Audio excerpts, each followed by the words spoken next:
China दुनिया में लाखों लोगों की जान लेने वाले कोरोना वायरस का सेंटर है, तो वहीं पाकिस्तान भी टेररिज्म का सेंटर है। लेकिन अब ये दोनों देश न्यूक्लियर वेपन की दौड़ में सबसे आगे निकलना चाहते हैं। नमस्कार दोस्तों, दारोश यूट्यूब चैनल पर आपका स्वागत है। आज हम आपको बताएंगे चाइना और पाकिस्तान के न्यूक्लियर वेपन्स के बारे में, और साथ ही ये भी जानेंगे कि ये दोनों देश सिर्फ भारत के लिए नहीं बल्कि पूरी दुनिया के लिए किस तरह खतरा बने हुए हैं। तो बने रहिए एंड तक मेरे साथ इस वीडियो में। लेकिन उससे पहले अगर आपने इस चैनल को अभी तक सब्सक्राइब नहीं करा तो प्लीज सब्सक्राइब करके बेल आइकन प्रेस कर दें।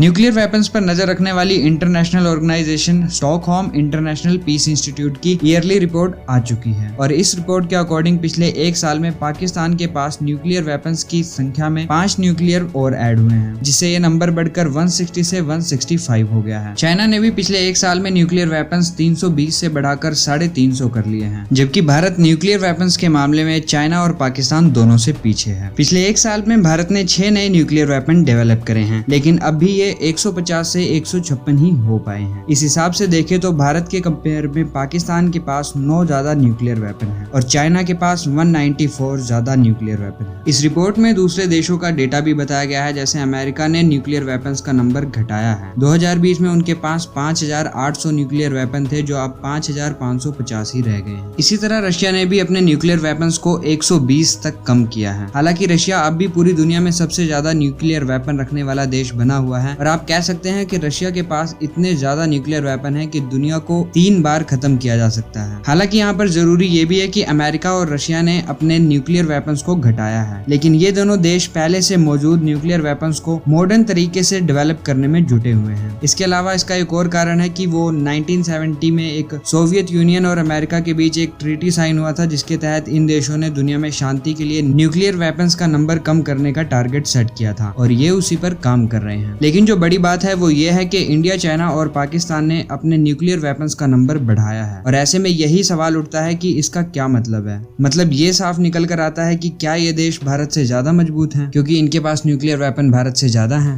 तो इस सवाल के 2 जवाब हैं। पहला जवाब यह है कि किस कंट्री के पास कितने न्यूक्लियर वेपन है। इस बात से ज्यादा जरूरी ये होता है कि वो देश अपने न्यूक्लियर वेपन्स को लॉन्च कैसे करता है, क्योंकि कोई भी न्यूक्लियर वेपन हो उसे इकट्ठा नहीं रखा जाता, उसके पार्ट्स अलग अलग जगह पर अलग अलग एरियाज में रखे जाते हैं। तो इस मामले में भारत काफी आगे है। भारत लैंड, एयर और पानी तीनों जगह से न्यूक्लियर वेपन को लॉन्च कर सकता है। इंडिया के पास ऐसी लंबी दूरी तक अटैक करने वाली मिसाइल्स हैं, जिनकी मदद से वो न्यूक्लियर वेपन को आसानी से इस्तेमाल कर सकता है। जमीन से लॉन्च करने के लिए भारत के पास पहली मिसाइल है पृथ्वी 2। इस बैलिस्टिक मिसाइल की फायर पावर 350 किलोमीटर तक है। दूसरी मिसाइल है अग्नि 1, जिसकी फायर पावर 700 किलोमीटर तक की है। यह ऐसी मिसाइल है जो लगभग पूरे पाकिस्तान को कवर कर सकती है। फिर उसके बाद तीसरी मिसाइल है अग्नि 2, जिसकी फायर पावर कैपेसिटी 2000 किलोमीटर है, और इस मिसाइल की रेंज पूरे साउथ चाइना को कवर कर सकती है। और इसके बाद जो भारत की चौथी मिसाइल है, उसकी फायर पावर कैपेसिटी 3000 किलोमीटर की है। ये मिसाइल लगभग चाइना का आधा एरिया कवर कर सकती है। भारत एक और मिसाइल डेवलप कर चुका है, जिसका नाम है अग्नि V। इसकी कैपेसिटी 5000 किलोमीटर की है, और पूरी तरह इसके डेवलप होने के बाद ये पूरा एशिया, चाइना, ऑस्ट्रेलिया, अफ्रीका और यूरोप जैसे कुछ देशों तक फायर पावर कर सकता है। मतलब ये सब इसकी रेंज में आसानी से आ जाएंगे। तो ये तो हो गई जमीन से हमले की ताकत की बात। अब बात करें एयर से न्यूक्लियर वेपन को लॉन्च करने की, तो भारत के पास सुखोई 30, मिराज 2000 और जैगवार फाइटर जेट्स हैं। ये आसानी से आसमान से न्यूक्लियर वेपन को दूसरे देशों पर दाग सकते हैं। इसके अलावा आने वाले टाइम में रफाल जेट्स भी न्यूक्लियर वेपन्स को आसानी से अंजाम दे सकेंगे। इससे भारत की ताकत भी और बढ़ जाएगी। एयर और लैंड के बाद अगर हम पानी की बात करें, तो पानी में भी भारत न्यूक्लियर अटैक करने के लिए पाकिस्तान से काफी आगे है, लेकिन इस मामले में चाइना से हम थोड़ा सा पीछे हैं। अब तक भारत के पास न्यूक्लियर सबमरीन INS अरिहंत है, जिससे न्यूक्लियर अटैक किया जा सकता है, और INS अरिहंत 700 किलोमीटर रेंज वाली K-15 बैलिस्टिक मिसाइल से लैस है, जबकि पाकिस्तान के पास अभी तक ऐसी कोई सबमरीन नहीं है। और चाइना की बात करें तो उनके पास 6 ऐसी सबमरीन्स हैं। कहने का मतलब यह है कि भले ही चाइना और पाकिस्तान के पास न्यूक्लियर वेपन्स काफी ज्यादा हैं, लेकिन इसका मतलब ये नहीं है कि भारत कमजोर है। भारत के पास ready to fight nuclear weapon Pakistan से काफी ज्यादा है। स्टॉकहोम इंटरनेशनल पीस इंस्टीट्यूट की एक रिपोर्ट के अकॉर्डिंग दुनिया दुनिया की 9 कंट्रीज न्यूक्लियर वेपन पावर में बिल्कुल कंप्लीट हैं, जिनके पास टोटल 13,080 न्यूक्लियर वेपन्स हैं। हालांकि पिछले साल न्यूक्लियर वेपन्स का ये नंबर 13,400 था। वैसे एक इम्पोर्टेंट बात ये भी है कि न्यूक्लियर वेपन हमला करने के लिए नहीं होते, बल्कि ये दूसरे देशों पर दबाव बनाने के लिए होते हैं। इंग्लिश में इसे स्ट्रेटेजिक डेटरेंस कहते हैं। इसका मतलब होता है कि ऐसी पावर डेवलप कर लो कि कोई भी दुश्मन देश आप पर हमला करने से पहले 1000 बार सोचे और हमला कर ना पाए। मतलब न्यूक्लियर वेपन हाथी दांत की तरह होते हैं, जो खाने के और दिखाने के और होते हैं। आई होप वीडियो आपको पसंद आया होगा। अगर अच्छा लगा है तो इसे लाइक और शेयर जरूर करें और बने रहें हमारे साथ इसी तरह इस चैनल को सब्सक्राइब करके। Thanks for watching, see you in the next one.